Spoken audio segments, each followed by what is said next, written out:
yaa xayra dayfin ataa bil bisri wal madadi ahlan wa sahlan wa tarhiban bilaa adadi. Asalaamaaleykum wa rahmatullahi taala wa barakaatu.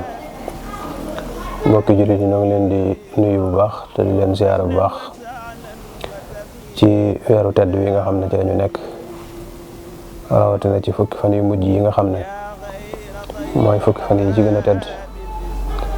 ñu dellu si waat ak yéen rek ci seen télévision Darou Rahman TV ñi nga xam ne noonu lañ ko baaxoo ànd ak yéen bi weer wi tàmbalee ba léegi, di leen baaxee naafilay bis bi ànd ko ak yéen ci téereb Sëriñ Souhaïbou Mbacké bii di Xurratul Ayn.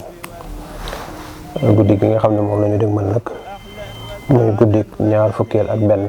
Sëriñ Souhaïbou bu wax ne ku ca julli ñeenti rakka mooy ci guddi ñaar fukk ak benn bi, ku ci julli ñeenti rakka ba ci nekk nga jàng Fatiha benn yoon ak qul huwallahu ahad ñaar fukki yoon.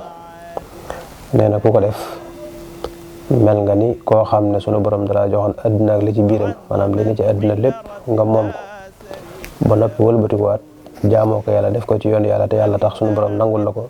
nee na yàlla dana la ci bindal tuyaaba ju toll noonu ci ko julli gi mu wax. dana mel ne itam koo xam ne jàng nga téere bii di Tawreet, muy téere bi sunu borom wàcc yonent yàlla Muusa, ak téere bii di Injil muy téere bi sunu borom wàcc yonent yàlla Isa, ak téere bii di Sabuur muy téere bi nga xam ne moom la sunu borom wàcc ci yonent yàlla Daawuda alayhi salaam. waaye ak téere bii nga xam ne mooy alquranul karim, nee di nga mel ne ku jàng ñeenti téere yooyu yëpp sunu borom nangul la ko. te itam nee na bu demee bay génn àdduna dana set ci ay bàkkaar ba mel ne bis bu mu juddoo woon.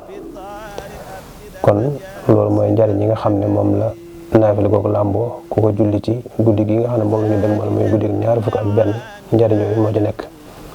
wasalaamaaleykum wa rahmatullahi wa barakaatu. yaa xayra dayfin ataa bil bisri wal madadi ahlan wa sahlan wa tarhiban bilaa adadi.